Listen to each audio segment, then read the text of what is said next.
Hi students, myself Muskan Sharma and I welcome you all to the Udit pharmacy. आज हम anatomy physiology के अंदर जो द ब्लड चैप्टर है उसका पार्ट 2 करेंगे। So let's start with it.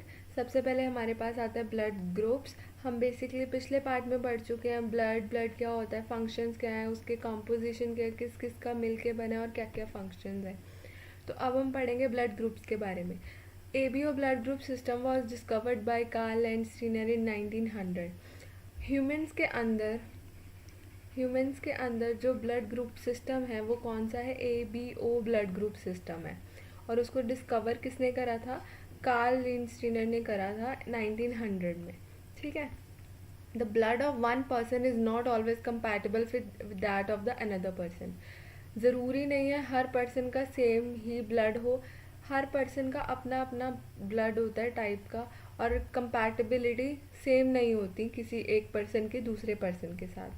तो इसीलिए जब भी हमें ट्रांसफ्यूजन करना है या डोनेट करना है ब्लड, तो उससे पहले टेस्ट करना है, उसकी कंपैटिबिलिटी को चेक करना है और फिर ट्रांसफ्यूज करना है। जैसे कि person A wants to give blood to person B. ठीक है, ए पर्सन ने बी पर्सन को ब्लड देना है। तो अब क्या है, पहले इसकी कंपैटिबिलिटी चेक होगी कि ये कितना कंपैटिबल है। ये ना हो कि ये दूसरे टाइप का हो और जब बी पर्सन में जाए तो डिस्ट्रक्शन कर दे या कोई बीमारी कर दे। तो इसीलिए हमेशा ट्रांसफ्यूजन या डोनेशन से पहले हमें कंपैटिबिलिटी चेक करना या उसको टेस्ट करना बहुत ज़रूरी होता है। ठीक है। Only compatible blood is to be transfuse. जो अगर कंपैटिबल निकला, मतलब उस पर्सन के लिए ठीक निकला, तभी हम उसको ट्रांसफ्यूज करेंगे, वरना नहीं करेंगे। ठीक है। If incompatible blood is transfuse then agglutination of erythrocytes occur which leads to the haemolysis of transfuse blood cells. Okay, therefore RH positive blood is not given to RH negative person. क्या होता है, अगर आपने गलती से incompatible blood मतलब match नहीं कर रहा था और फिर भी आपने उसे ट्रांसफ्यूज कर दिया, तो क्या होता है, उसकी एग्लूटिनेशन हो जाती है। एग्लूटिनेशन होता है एक साथ वो जुड़ जाते हैं। ठीक है। और क्या हो जाता है, जिसकी वजह से हीमोलिसिस होता है। हीमोलाइसिस, लाइसिस मतलब होता है ब्रेक डाउन होना, किसी भी चीज़ का ब्रेक डाउन होना। और यहाँ पे हम हीम की बात करें तो दैट मीन्स हीमो मतलब RBCs की मेनली, क्योंकि RBCs के अंदर ही हमारी हीमोग्लोबिन होती है ना। तो उसमें क्या है, हीमोलाइसिस हो जाता है, हमारे जो भी ब्लड सेल्स हैं उनका ब्रेक डाउन हो जाती है उनकी। तो जब ब्रेक डाउन हो जाएगा तो फिर क्या ही फ़ायदा इनकम्पैटिबल ब्लड चढ़ाने का। Therefore RH positive blood is never given to RH negative person. आगे हम पढ़ेंगे कि हमारे पास एक RH फैक्टर होता है, वो हमारा डिटरमाइन करता है कि जो पर्सन है वो RH पॉजिटिव है कि RH नेगेटिव है। तो कभी भी RH पॉजिटिव का जो ब्लड है वो नेगेटिव को नहीं देते और नेगेटिव का जो ब्लड है वो पॉजिटिव को नहीं देते। ठीक है जी।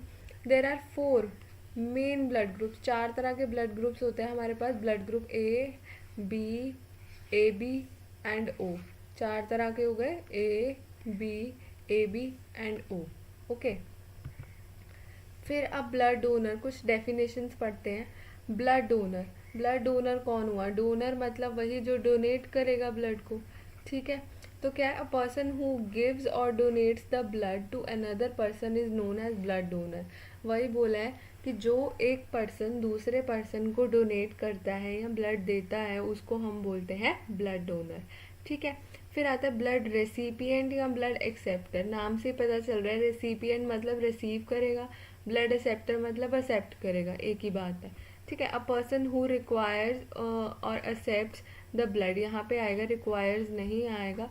Who receives, okay, who receives और accepts blood from another person is known as blood acceptor. जो किसी से रिसीव करता है ब्लड या एक्सेप्ट करता है उसको हम क्या बोलते हैं? ब्लड रेसिपिएंट या ब्लड एक्सेप्टर। ठीक है। फिर आता है यूनिवर्सल डोनर। यूनिवर्सल होता है जो हर किसी को दे सकता है। डोनर मतलब डोनेट कर सकता है, तो यूनिवर्सल डोनर मतलब हर किसी को दे सकता है। ठीक है।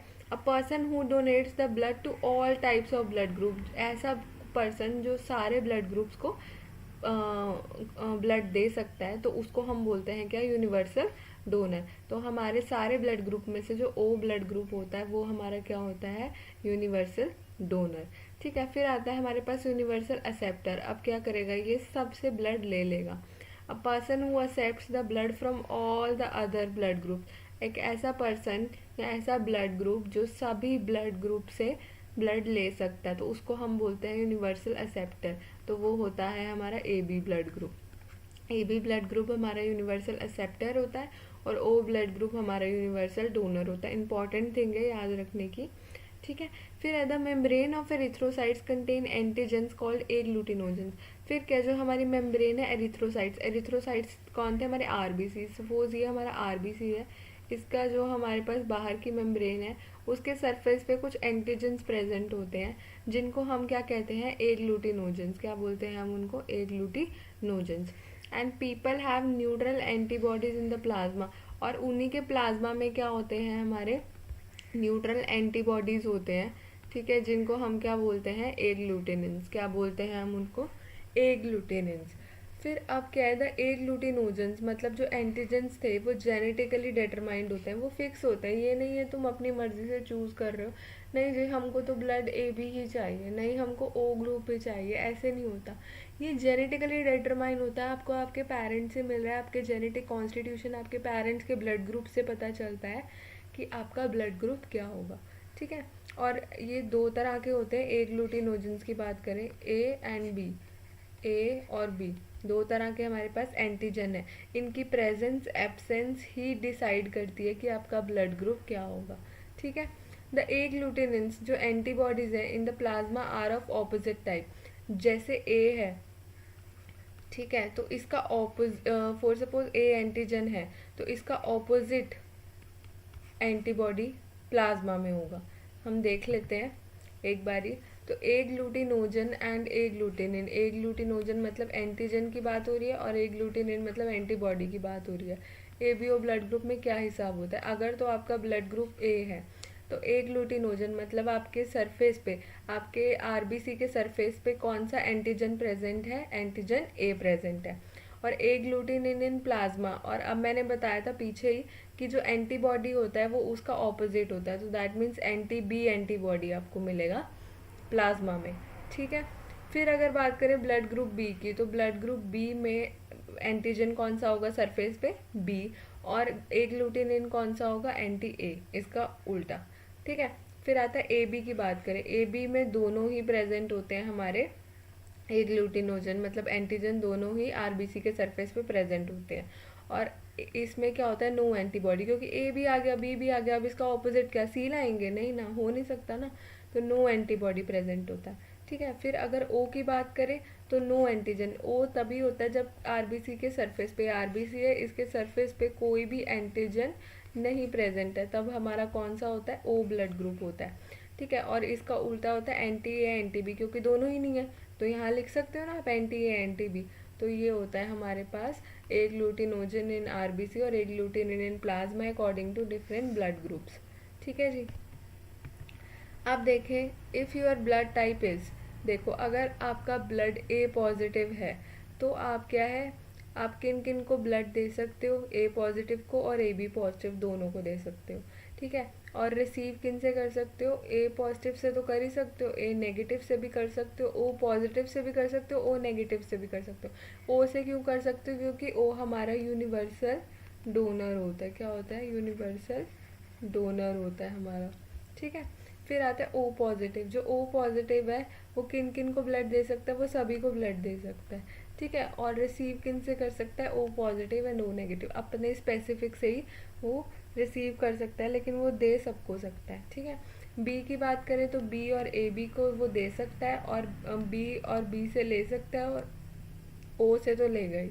ठीक है, उसके बाद ए बी पॉजिटिव की बात करें तो ए बी पॉजिटिव किसको ब्लड देगा, ए बी पॉजिटिव को ही दे सकता है और सबसे ले सकता है, एवरीवन।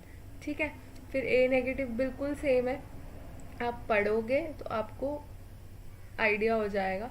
बस आपको एक चीज़ याद रखने की ज़रूरत है कि जो आपका ओ होता है वो होता है यूनिवर्सल डोनर, वो सबको दे सकता है। ठीक है, और जो ए बी होता है वो आपका यूनिवर्सल एक्सेप्टर होता है, वो सबसे ले सकता है। ठीक है, तो ये था ब्लड ग्रुप। अब इसकी इम्पोर्टेंस क्या है, क्यों हमें ब्लड ग्रुप चेक करना होता है किसी का। तो blood group study has a great value in blood transfusion. जब हमें ब्लड ट्रांसफ्यूज करना है, किसी को ब्लड चढ़ाना है, किसी को डोनेट करना है, तो ये ट्रांसफ्यूजन बहुत ज़रूरी है। ठीक है, तो इसके लिए हमें ब्लड ग्रुप की स्टडी बहुत इंपॉर्टेंट होती है। Blood group study helps in the study of various blood disorders. जो भी हमारे ब्लड में डिसऑर्डर्स होते हैं तो उनकी भी स्टडी करने के लिए हमारे को ब्लड ग्रुप स्टडी करना बहुत इंपॉर्टेंट होता है। ठीक है, फिर है blood group study is useful in forensic medicine. जो फोरेंसिक साइंसेज होती हैं, जैसे कि क्राइम इन्वेस्टिगेशन ब्रांच होती है, उन सब के लिए भी ब्लड ग्रुप को स्टडी करना बहुत इंपॉर्टेंट होता है। ठीक है, blood group study is helpful in experimental purpose. कोई भी एक्सपेरिमेंट करना है आपको, तो उसके लिए भी आपको ब्लड ग्रुप स्टडी की बहुत इंपॉर्टेंस होती है। तो ये हमारे पास क्या है, importance of the blood group. अब RH फैक्टर की बात करें तो ये क्या है, इट इज़ एन एग्लूटिनोजन। हमको पता है एग्लूटिनोजन क्या होता है, antigen of Rhesus monkey. RH से तभी बोलते हैं इसको, RH इसको तभी बोलते हैं क्योंकि हमें कहाँ से मिला है, कहाँ से हमने इसको ढूंढा है, रीसस मोंकी से। ठीक है, apart from antigen A and antigen B, about 80 to 90% of the people contain one or more antigen on the membranes of the RBCs called RH antigen or Rhesus factor. क्या होता है, ये हमारा RBC है, इसके सरफेस पे हमें पता है एंटीजन्स होते हैं, A है, B है। ठीक है, इनके अलावा 80 to 90% लोगों में क्या होता है, एक और एंटीजन भी प्रेजेंट होता है जिसको हम बोलते हैं RH एंटीजन।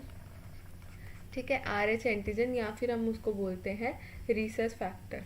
ठीक है, if RH factor is present, तो अब ये अगर प्रेजेंट होता है, ये RH एंटीजन अगर RBC के सरफेस पे प्रेजेंट होता है तो पर्सन को बोलते हैं कि वो RH पॉजिटिव है। अगर ये एब्सेंट होता है तो पर्सन को बोलते हैं RH नेगेटिव। तभी बोलते हैं जैसे फॉर सपोज किसी पर्सन का AB पॉजिटिव ब्लड ग्रुप है, तो पॉजिटिव हम यहाँ क्यों लगा रहे हैं, क्योंकि इसके सरफेस पे RH फैक्टर प्रेजेंट है। और अगर फॉर सपोज A नेगेटिव है पर्सन का ब्लड ग्रुप, तो A नेगेटिव कैसे है, क्योंकि जो पर्सन के RBC का जो सरफेस है उस पर RH नेगेटिव RH एंटीजन नहीं है।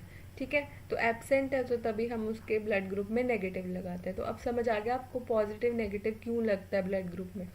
एब्सेंस और प्रेजेंस बताता है ये हमारे रीसस फैक्टर की या RH एंटीजन की। ठीक है, क्या इंपॉर्टेंस है इस RH फैक्टर की बात करें तो RH factor has a great value in blood transfusion. ये भी ब्लड ट्रांसफ्यूजन में हेल्प करता है, क्योंकि आप गलती से अगर RH पॉजिटिव का ब्लड RH नेगेटिव को चला दोगे तो वहाँ पे हीमोलाइसिस हो जाएगी, पीछे बता चुकी हूँ, सेल की ब्रेक डाउन हो जाती है। तो इसीलिए ट्रांसफ्यूज करने से पहले चेक करना ज़रूरी है कि पर्सन RH पॉजिटिव है कि RH नेगेटिव है। ठीक है जी, RH factor is helpful in detecting the blood group of child by considering father's and mother's blood group. जैसे कि अगर फादर का A है और मदर का AB है तो चाइल्ड का क्या क्या होगा, तो वो ऑप्शन बताने में हमको कौन हेल्प करता है, RH फैक्टर हेल्प करता है। ठीक है, अगर अब कुछ टर्म्स की बात करें तो सबसे पहले आ जाता है हमारे पास थ्रोम्बोसिस। थ्रोम्बोसिस को हम इंट्रावैस्कुलर क्लोटिंग भी बोलते हैं। इंट्रावैस्कुलर याद रखो, इंट्रावैस्कुलर, इंट्रा मतलब अंदर, वैस्कुलर मतलब कोई वेसल में। फॉर सपोज ये वेसल है, उसके अंदर अगर मेरी क्लॉट बन जाता है तो उसको हम बोलते हैं इंट्रावैस्कुलर क्लोटिंग। ठीक है, या हम उसको बोलते हैं थ्रोम्बोसिस। तो डेफिनेशन की बात करें, the process of formation of blood clot inside the blood vessel. हो गया, फॉर्म हो गया हमारा blood clot inside the blood vessel, ऊपर डायग्राम में मैंने बना दिया। ठीक है, विच में ब्लॉक द ब्लड सर्कुलेशन। अब यहाँ से ब्लड जा रहा होगा, अब इसकी सर्कुलेशन को ब्लॉक हो गया ना, अब यहाँ कहाँ से जाएगा ब्लड, नहीं जा सकता, तो ब्लॉक हो गई उसकी ब्लड सर्कुलेशन। इसको हम क्या बोलते हैं, थ्रोम्बोसिस। क्या बोलते हैं, thrombosis. The clot which is formed inside the blood vessel is known as thrombus. इस क्लॉट को हम क्या बोलते हैं, थ्रोम्बस। क्या बोलते हैं, थ्रोम्बस। ठीक है जी, थ्रोम्बोसिस में भी cause because of slow blood flow और infection to the inner side of blood vessel.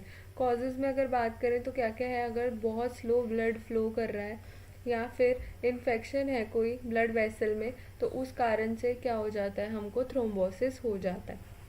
ठीक है, अब है एम्बोलिज्म। एम्बोलिज्म तो एम होता है इन, ठीक है, और बोलस होता है मास, मतलब हमारे वेसल में कोई फिर से मास आ जाएगा। वही सेम है थ्रोम्बोसिस की तरह, फ़र्क ये है कि इसमें बबल होता है, बबल ऑफ एयर होता है। ठीक है, मतलब जैसे कि ये ब्लड वेसल है, तो यहाँ पे कोई एयर का बबल अड़ जाएगा, ठीक है, कोई डेब्रिस हो गई सेल की टूटी हुई, कुछ ऐसी चीज़ फंसेगी, ठीक है, रेदर देन क्लॉट।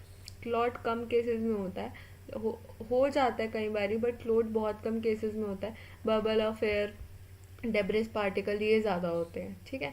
तो डेफिनेशन की बात करें, the process of formation of embolus. अब इस चीज़ को हम उसमें थ्रोम्बस बोलते थे, इसमें क्या बोलेंगे इसको, एम्बोलस। तो क्या होता है, process of formation of embolus in the blood stream. हमारे ब्लड स्ट्रीम में एम्बोलस बना और उसने जाके एक ब्लॉक कर दी हमारी ब्लड सर्कुलेशन एक वेसल में अड़ के, उसको हम क्या बोलते हैं, एम्बोलिज्म। क्या बोलते हैं, एम्बोलिज्म। अब आता है हमारे पास फेगोसाइटोसिस। ये हम पार्ट 1 में पढ़ चुके हैं। फेगोसाइटोसिस WBC का फंक्शन होता है, the process in which the cell engulfs और ingest the microbes, foreign particle and digest and destroy them within the cell is called phagocytosis. क्या होता है, जैसे कि ये हमारे पास सेल है, ये हमारे पास फॉरेन पार्टिकल है, तो ये सेल हमारा इस पार्टिकल को एनगल्फ कर लेगा, ठीक है, अपने अंदर ले लेगा, अंदर जाके इसकी डाइजेशन कर देगा, इसको ख़त्म कर देगा और डिस्ट्रॉय कर देगा सेल में ही। तो इसको हम क्या बोलते हैं, फेगोसाइटोसिस। क्या बोलते हैं हम इसको, फेगोसाइटोसिस। एग्जाम्पल की बात करें तो न्यूट्रोफिल्स एंड मोनोसाइट्स, ये हमारे पढ़ चुके हैं हम, ये फेगोसाइटिक एक्शन करते हैं, हमको पता है, ठीक है। फिर आता है हीमोलाइसिस। बता चुकी हूँ, हीम मतलब आरबीसीज और लाइसिस मतलब ब्रेक डाउन। तो haemolysis means break down of RBCs, ठीक है। The haemoglobin comes into the plasma after break down. जब आरबीसी के अंदर फॉर सपोज ये चेन है हमारी हीमोग्लोबिन की, तो जब ये इसकी ब्रेक डाउन हो गई तो ये टूट गया हमारा, तो जो ये चेन्स हैं वो हमारी प्लाज्मा में रिलीज हो जाएंगी, ठीक है। तो इसको हम क्या बोलते हैं, हीमोलाइसिस, ओके। अब आता है फिब्रिनोलाइसिस। अब आप खुद ही अंदाज़ा लगा सकते हो, फिब्रिनोलाइसिस। फिब्रिनो मतलब फिब्रिन्स हो जाएगा, ठीक है जी, और लाइसिस मतलब ब्रेक डाउन हो जाएगी। क्या हो जाएगी, ब्रेक डाउन। तो फिब्रिनोलाइसिस क्या हो गया, the process of the break down of fibrin thread within the clot. Clot में होता है फिब्रिन, हम पढ़ चुके हैं, ब्लड कोआगुलेशन उसमें था फिब्रिन हमारा। तो जो फिब्रिन की ब्रेक डाउन होनी with in the clot bye the action of proteolytic enzyme, कोई एंजाइम ने उन पे एक्ट किया, उसको बोलते हैं फिब्रिनोलाइसिस। दोबारा बताती हूँ, जो फिब्रिन है उसकी ब्रेक डाउन हो जानी by the action of some enzymes, इसको हम क्या बोलते हैं, फिब्रिनोलाइसिस, ठीक है। फिर आते हैं हमारे पास वेरियस डिसऑर्डर्स ऑफ ब्लड। अब क्या क्या डिसऑर्डर है, क्या क्या बीमारियां हैं ब्लड की। तो सबसे पहले हमारे पास सबसे इम्पॉर्टेंट चीज़ है ये एनीमिया। एनीमिया होता है जब हमारे पास आरबीसी का नंबर रिड्यूस हो जाता है, जब हमारे में खून की कमी हो जाती है। आरबीसी हीमोग्लोबिन कैरी करता है, तो वही हमारा खून बनाता है मेनली। तो अगर आरबीसी की कमी हो जाती है तब हम कहते हैं कि पर्सन को एनीमिया हुआ है, ठीक है जी। Anaemia means decrease in the number of RBCs. RBCs कम हो गए हमारे ब्लड में, या हम कह सकते हैं decrease in percentage of haemoglobin. जब आरबीसी कम होंगे तो आरबीसी के अंदर हीमोग्लोबिन होता है, तो हीमोग्लोबिन भी कम होगा, तो हम इसको ऐसे भी बोल सकते हैं कि decrease in percentage of haemoglobin in the blood, ठीक है जी। अब अगर बात करें कॉजेज या रीजन ऑफ एनीमिया की, कि क्या क्या रीजन है, क्या क्या कॉजेज है एनीमिया के, तो एक्सेसिव लॉस ऑफ ब्लड। अगर ब्लड का लॉस बहुत ज़्यादा हो जाए, जैसे फॉर सपोज हेमरेज हुआ है किसी पर्सन को, ठीक है, तो उसका ब्लड का लॉस बहुत ज़्यादा होगा, तो उस वजह से भी पर्सन को एनीमिया हो जाता है। फिर है failure of function of red bone marrow to produce RBCs. Red bone marrow का काम क्या होता है, आरबीसीज को बनाना। जब आरबीसीज वो ढंग से नहीं बना रही है, वो अपना फंक्शन नहीं कर पा रही है, तो क्या होगा, आरबीसीज कम हो जाएंगे और हमें एनीमिया हो जाएगा, ठीक है। फिर destruction of RBCs by haemolysis. अगर कोई बाय चांस हीमोलाइसिस ज़्यादा हो रहा है हमारी बॉडी में, हीमोलाइसिस हो गया ब्रेक डाउन ऑफ आरबीसीज, तो वो ज़्यादा हो रहा है, तो ऑफकोर्स वो डिस्ट्रक्ट होंगे आरबीसीज, और कम हो रहा है उनका नंबर, तो कम हो रहा है उनका नंबर, तो हमें क्या हो जाएगा, उससे एनीमिया। फिर आता है deficiency of iron in the body. अगर हमारी बॉडी में आयरन की कमी है, आयरन की कमी है, तो हमारा हीम पार्ट नहीं बनेगा हीमोग्लोबिन का, और हीम पार्ट नहीं बनेगा तो हमारा हीमोग्लोबिन नहीं बनेगा, हीमोग्लोबिन नहीं बनेगा तो हमारा आरबीसी नहीं बनेगा, तो आरबीसी का नंबर कम हो जाएगा, जिसकी वजह से हमको क्या हो जाएगा, एनीमिया, ठीक है जी। उसके बाद है हमारे पास defective formation of RBCs. RBCs बन रहे हैं लेकिन वो डिफेक्टिव है, वो किसी फंक्शन, कुछ फंक्शन नहीं कर रहे, ख़राब है वो, तो भी कोई फ़ायदा ही नहीं है उनका, तो वो भी एनीमिया कॉज करेगा, ठीक है। फिर आता है हमारे पास कुछ टाइप्स ऑफ एनीमिया है, क्या क्या टाइप होते हैं। Pernicious, megaloblastic, microcytic, sickle cell, iron deficiency. Pernicious anaemia में क्या होता है, जब हमारी बॉडी में विटामिन B12 की डेफिशिएंसी हो जाती है तो उस वजह से हमको आरबीसी ढंग से नहीं बन पाते और हमें परनीशियस एनीमिया हो जाता है। ठीक है। फिर आता है मेगैलोब्लास्टिक एनीमिया। मेगैलोब्लास्टिक एनीमिया मतलब हमारे जो आरबीसीज हैं वो काफ़ी बड़े साइज़ के बन रहे हैं लेकिन इमेच्योर है, वो कुछ फंक्शन नहीं कर रहे हैं, तो हमारा मेगैलोब्लास्टिक एनीमिया हो जाता है। माइक्रोसाइटिक एनीमिया होता है जब हमारा जो आरबीसी है वो काफ़ी छोटे साइज़ के हो जाते हैं। ठीक है। सिकल सेल एनीमिया में क्या होता है, जो हमारे आरबीसी हैं वो सिकल शेप के हो जाते हैं, ऐसे हो जाते हैं, सिकल शेप के हो जाते हैं, तो उनका जो एचबी कैरिंग कैपेसिटी है वो कम हो जाती है, तो वो हीमोग्लोबिन ही नहीं कैरी कर पाते और ढंग से फंक्शन ही नहीं कर पाते, जिसकी वजह से हमें क्या हो जाता है, एनीमिया हो जाता है। फिर आयरन डेफिशिएंसी एनीमिया है, तो नाम से ही पता लग रहा है आयरन की डेफिशिएंसी की वजह से जब एनीमिया होगा तो उसे क्या बोलेंगे हम, आयरन डेफिशिएंसी एनीमिया। तो ये हमारे कुछ टाइप्स थे एनीमिया के। तो अब हमारे पास एक सेकंड डिसऑर्डर आता है पॉलीसाइथीमिया। तो पॉलीसाइथीमिया क्या होता है, poly means many, okay, so many in that means abnormal increase in RBCs in the blood, मतलब काफ़ी ज़्यादा आरबीसीज बन गए हैं हमारे ब्लड में, तो इसको कंडीशन को हम क्या बोलते हैं, पॉलीसाइथीमिया। ठीक है। In this case the skin and mucous membrane of mouth are red and conjunctiva is also red. देखो अब ऑफकोर्स आरबीसी ज़्यादा है तो बॉडी में रेडनेस ज़्यादा होगी, तो जो म्यूकस मेम्ब्रेन है हमारी स्किन की, स्किन है, म्यूकस मेम्ब्रेन है जो माउथ की, वो हमको क्या दिखेंगी, रेड दिखेंगे। और इवन आई का जो कंजक्टिव है, मतलब जो वाइट पोर्शन है, वो भी हमको क्या दिखेगा, रेड कलर का दिखेगा। जैसे जॉन्डिस में होता है, जॉन्डिस में हमको येलो कलर का दिखता है बिलीरुबिन की ज़्यादा की वजह से, तो इसमें हीमोग्लोबिन की ज़्यादा की वजह से हमको स्किन और कंजक्टिवा रेड दिखती है।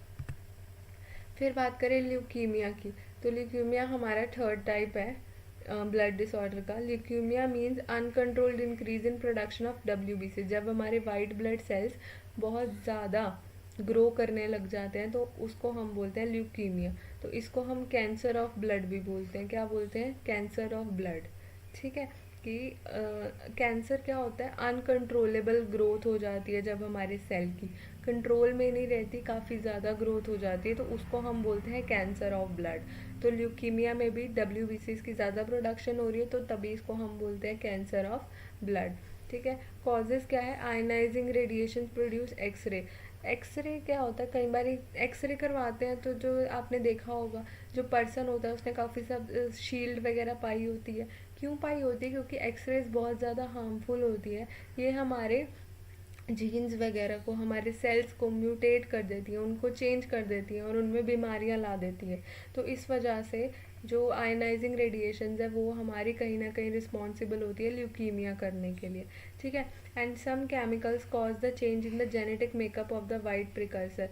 सो क्या होता है जेनेटिक मेकअप, कुछ ऐसे केमिकल्स हम इंजेस्ट कर देते हैं डे टू डे लाइफ में, जिनको हम जैसे ऑन ऑन्कोजीन्स होते हैं, ठीक है, या बहुत सारे ऐसे केमिकल्स होते हैं जो कि हमारे वाइट ब्लड सेल्स के जो प्रिकर्सर होते हैं, जिन्होंने उनको बनाना है अभी, तो उनका जो जेनेटिक मेकअप है, उनका जो सीक्वेंस है जेनेटिक, उनको डिस्टर्ब कर देते हैं, जिसकी वजह से स्ट्रक्चर में उनके ऑल्ट्रेशन आ जाती है और जो वाइट ब्लड सेल्स बनते हैं वो काफ़ी ज़्यादा नंबर में बनते हैं, तो इनको ये भी कंडीशन कर देते हैं हमारे ल्यूकीमिया की।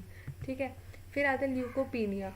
ल्यूकोपीनिया, पीनिया मीन्स होता है लेस, तो that means leucopenia means the condition in which there is decrease in the number of RBC. अब यहाँ पर क्या है, जो आरबीसीज का नंबर है वो कम हो गया। ठीक है। तो नॉर्मल क्या होता है हमारे पास 5000 टू 10,000 होता है, 10,000 mm³ ऑफ ब्लड होता है। तो अगर 4,000 से नीचे हो जाते हैं हमारे WBCs, तब हम इस कंडीशन को बोलते हैं ल्यूकोपीनिया। ठीक है। फिर आता है हमारे पास leucocytosis. There is a condition with the number of circulating leucocytes increase in the blood circulation. ये भी एक ऐसी कंडीशन है जिसमें जो ल्यूकोसाइट्स हैं जो सर्कुलेट कर रहे हैं हमारी बॉडी में, वो इंक्रीज हो जाते हैं। ठीक है। पैथोलॉजिकल ल्यूकोसाइट्स, पैथोलॉजिकल मतलब अब नॉर्मल, कोई बीमारी है। ठीक है। अब normal leucocytes occurs when a blood leucocyte count is above 11,000 per MM³। अगर तो 11,000 से ज़्यादा हो गए तो उस कंडीशन को हम क्या बोलते हैं, ल्यूकोसाइटोसिस। हाँ, ल्यूकोपीनिया उससे भी ज़्यादा, वो रुक ही नहीं रही है ग्रोथ, हो ही जा रहे हो ही जा रहे हो ही जा रहे हैं, उनको हम बोलते हैं उनको हम बोलते हैं ल्यूकीमिया। ठीक है, ये हमने पढ़ा था ना, cancer of blood, uncontrolled increase in production, production increase है, तो इसमें क्या है, जो सर्कुलेटिंग ल्यूकोसाइड्स है वो इंक्रीज हो रहे हैं। ठीक है, तो ये था। अब है हीमोफीलिया, जिसको हम ब्लीडिंग डिसीज भी बोलते हैं या ब्लीडिंग डिसऑर्डर भी बोल सकते हो आप। It is a condition in which bleeding occurs continuously even with a minor injury और कट। अगर आपको स्किन पे थोड़ा सा भी कट लग जाता है तो बहुत ज़्यादा ब्लीडिंग हो जाती है, तो इसको हम क्या बोलते हैं, हीमोफीलिया। ठीक है, in this case blood does not clot, पता ही है ब्लीडिंग ज़्यादा हो रही है तो दैट मीन्स ब्लड क्लॉट नहीं हो पा रहा है। ठीक है, it is a hereditary disease which runs in the family. ये हेरिडिटरी डिसीज़ है, ये पेरेंट्स से बच्चों को मिलती है, फिर आगे बच्चों के जब बच्चे होते हैं फिर उनको जाती है, तो ये जेनेटिकली चलती रहती है, हेरिडिटी में होता है। ठीक है, फिर आता है हमारे पास एरिथ्रोब्लास्टोसिस फिटालिस। तो एरिथ्रोब्लास्टोसिस, एरिथ्रो आरबीसी, ठीक है, और फिटालिस से फीटस। ओके, तो दैट मीन्स हम यहाँ फीटस के आरबीसीज की बात कर रहे हैं। ठीक है, it means death of foetus, मतलब फीटस का डेथ हो जाना due to mass destruction of it cells when their RH negative blood happens to receive rhesus antibodies from the blood of the mother। क्या होता है, कई बारी जैसे कि RH पॉजिटिव मदर है लेकिन उनका जो बेबी है जो उनके पेट में इस टाइम है वो RH नेगेटिव होता है। ठीक है, तो क्या होता है, अब देखो ब्लड ट्रांसफ्यूजन भी बताया था पॉजिटिव नेगेटिव के नहीं करते हैं, लेकिन अब तो वो उनके अंदर ही है, तो जब हल्का सा भी जो फीटस का ब्लड है वो मदर के ब्लड के कांटेक्ट में आएगा तो मदर का ब्लड उस RH नेगेटिव ब्लड के लिए एंटीबॉडीज़ बनाएगा। एंटीबॉडीज़ तब बनती है जब फॉरेन चीज़ आती है बॉडी में, तो मदर के लिए जो वो RH नेगेटिव ब्लड है वो फॉरेन ही है, तो मदर का जो एंटीबॉडी मदर का जो बॉडी है वो एंटीबॉडीज़ बनाएगा बेबी के लिए, बेबी के ब्लड के लिए, जो कि बेबी के अंदर जाएगा और उनके जो आरबीसीज है उनको डिस्ट्रक्ट करेगा, जिसकी वजह से डेथ हो जाएगी फीटस की। ठीक है, तो क्या लिखा है इन्होंने, when a pregnant women with RH negative blood bears an RH positive baby. इन्होंने ऑपोजिट सिचुएशन दी है, सेम बात है कि अगर वुमेन है उसका RH नेगेटिव ब्लड है और उसका जो बेबी है वो RH पॉजिटिव हो जाता है। ठीक है, तो problem appears in the last month of the pregnancy. Last month of pregnancy में क्या होता है, डेवलपमेंट हो जाती है अच्छे से फीटस की, तो जो RH positive red blood cells हैं बच्चे के वो पास हो जाते हैं into blood of the mother में। ठीक है, who reacts by producing Rhesus antibodies, वो क्या करती है फिर रीसस एंटीबॉडीज़ बनाती है जो कि फिर बच्चे में पास हो जाते हैं, और जिसकी वजह से as a result of this जो आरबीसी हैं बच्चे के वो डिस्ट्रॉय हो जाते हैं, और पहले भी हो जाते हैं कुछ और आफ्टर बर्थ भी हो जाते हैं, जिसकी वजह से डेथ हो जाती है फीटस की। तो इस कंडीशन को हम क्या बोलते हैं, एरिथ्रोब्लास्टोसिस फिटालिस। सिंपल है, कुछ नहीं है। ठीक है, मदर RH पॉजिटिव है, फीटस हमारा मदर हमारी RH नेगेटिव है और फीटस हमारा RH पॉजिटिव है, तो जब इसका ब्लड इधर जाएगा तो इधर से कुछ एंटीबॉडीज़ आएंगी जो कि वहाँ के आरबीसीज को क्या करेंगी, डिस्ट्रक्ट कर देंगे, जिसकी वजह से फीटस की क्या हो जाएंगी, डेथ हो जाएगी। तो इसको बोलते हैं हम erythroblastosis fetalis. So thank you and I hope आपको ये पूरा लेक्चर समझ आया हो, एंड या थैंक यू फॉर वॉचिंग।